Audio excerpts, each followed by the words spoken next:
Hi people, Moino Wegenberg again as always. Yeah, it's video time again. As you can tell from the header, this video is going to be on how outdoor prayer houses work.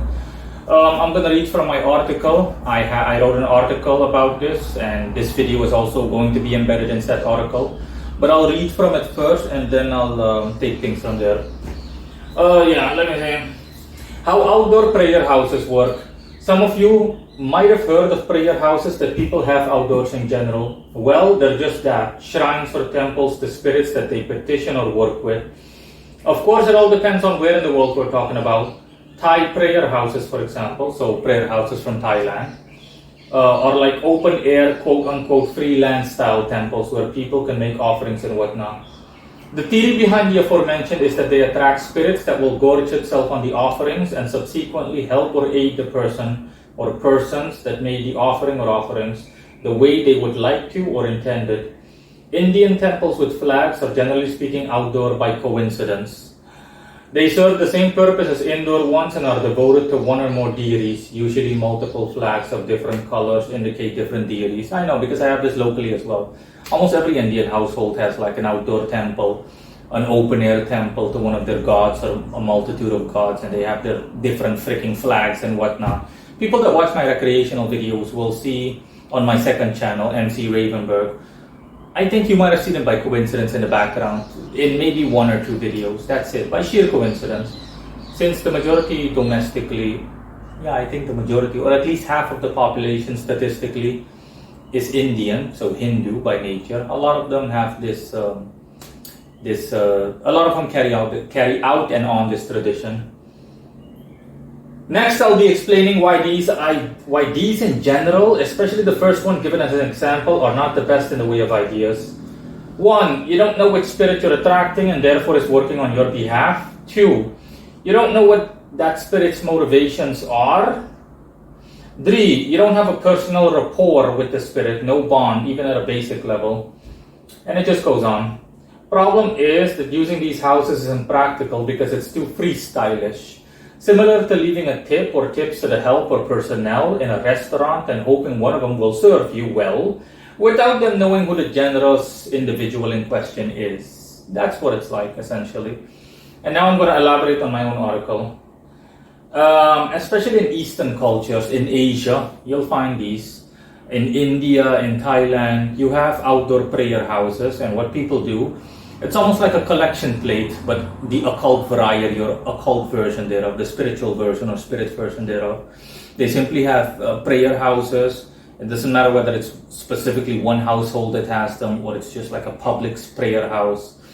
And then people simply go there and they leave offerings and whatnot, like a wishing well almost. Okay, you decide what kind of offerings, but obviously you're not going to make like humongous offerings to a public prayer house. And they simply attract spirits, and these spirits will essentially help people based on their intent, like I explained in the article.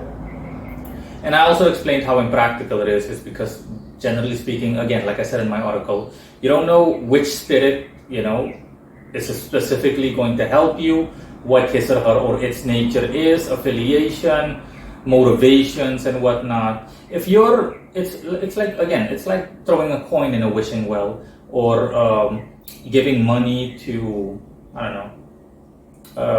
placing money in a bucket. Your intent is generally speaking not exactly fixated or heavily concentrated or focused.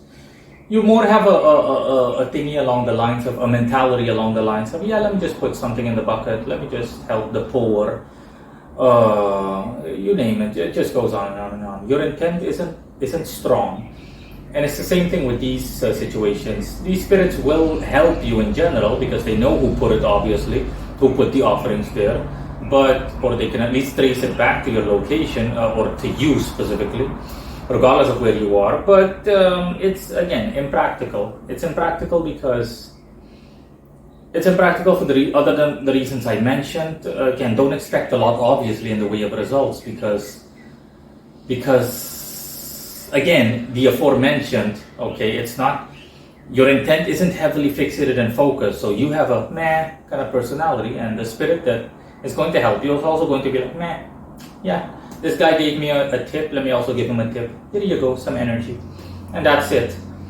Obviously, people that engage in heavy duty occult work, that's the difference. It's a lot more, the intent is a lot more, you're literally dead serious in everything you do, and the spirit that works with you or that's working on your behalf is also going to be dead serious, as in, yeah, you know, this guy wants this, he wants that. It's more like freestylish, freelance style of occultism. And it's impractical, again, just for the reasons I mentioned in the article. In Indian culture, you'll find it almost everywhere where Indians live, so Hindus live. So that includes the Caribbean. Like I mentioned before, those flags, I forgot what they call them. Hold on, let me check. Where are you? Jandi, yeah, Jandi. Jhandi, Jandi. I reckon that's how it's pronounced, Jandi. Yeah, Jandi flags are also placed. These are usually flags with bamboo sticks on them, and usually they're multicolored, and they have some kind of symbol on them. It could be like the Indian swastika that represents peace and harmony and blah blah blah. And usually the different colors represent. If you see more than one flag and it has different colors, then it represents different gods and or different intent or different intentions that the person wants to attract to themselves. And yeah, generally speaking, these guys simply carry out their rituals the way they were taught ancestrally. You know, they simply carry on an ancestral tradition, but effectiveness is lacking for reasons that I'm not going to discuss.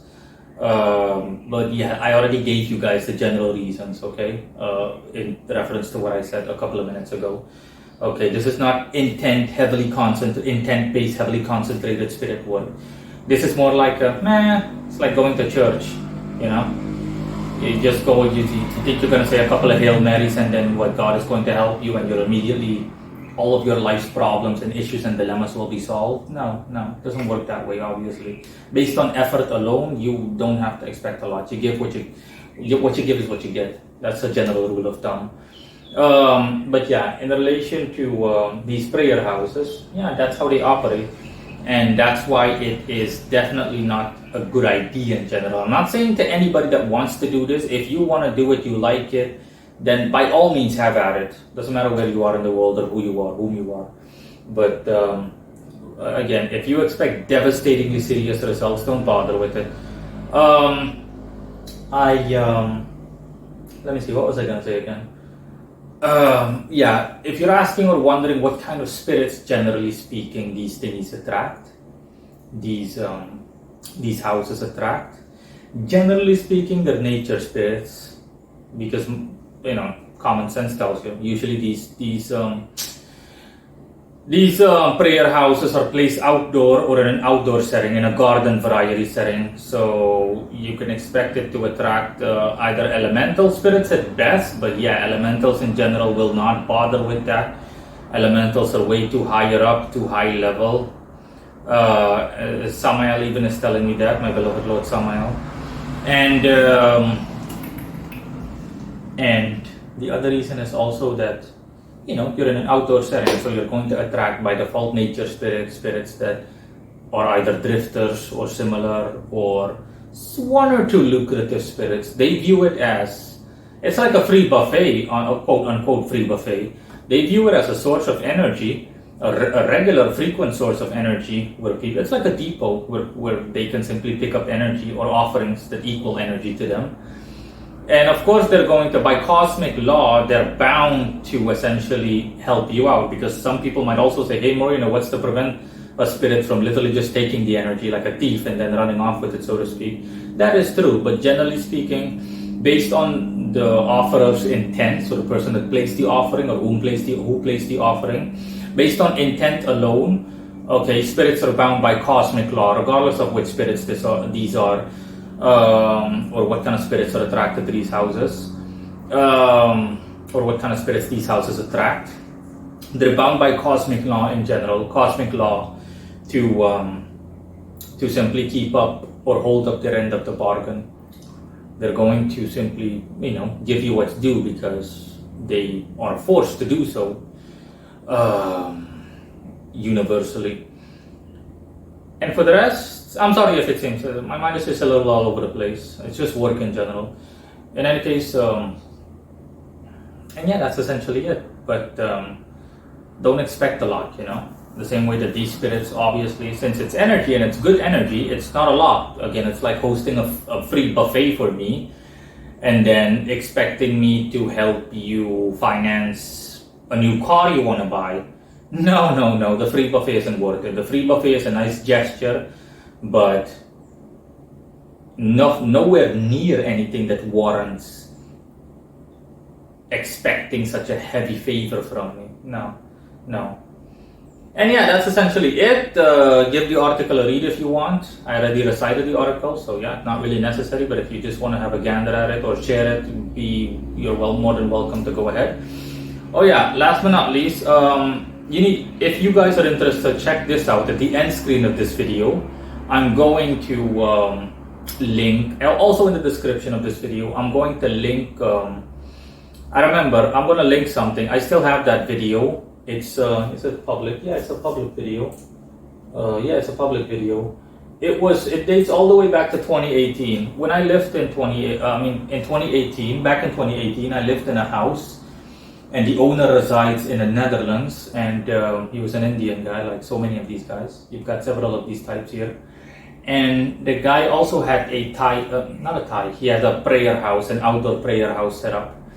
And obviously, common sense immediately tells you that it's a prayer house because it has a ledge and everything. And he tried passing it off as dog houses. And in my mind, I thought to myself, man, go fuck yourself, okay? Who you think you can fool the average person, let alone me? And then Samael gave me a dream in which, when I first moved into the house, he cleaned house. And he showed me the spirits that he had to banish from the house. The spirits that those prayer houses attracted, and these were spirits that took the shape of huge snakes like anacondas that were like 5, 6, 7 meters tall with human heads. Of course, it sounds scary, but to me it's not scary, you know, and they were differently colored, like red, green, blue, and red, green, and yellow. Those are the ones I remember. And he simply held all of them like this, and he simply threw them away.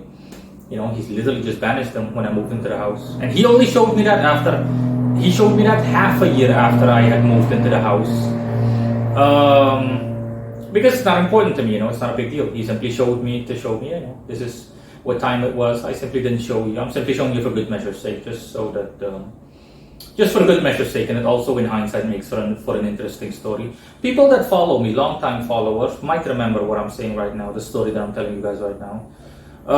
In any case, yeah, check the link in the description of this video or wait until the end screen. Okay, you'll see the video. The video is called My Weight in Those Dog Houses, in reference to my Lord Samael video. Yeah.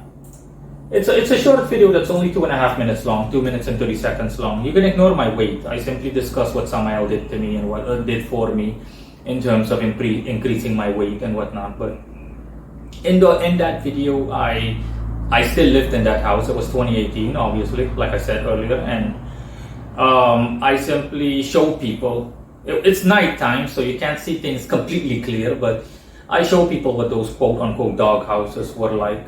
So again, you can't fool me, obviously. That's an example of an outdoor prayer house. Of course, there are no offerings in it. It's completely empty, but again, from what you can see, or based on looking at it, you'll immediately tell that, yeah, this is not a dog house. This is some kind of outdoor ritual space or altar or shrine of some sort. Common sense tells you that right away. In any case, that's it, guys. Until next time, bye.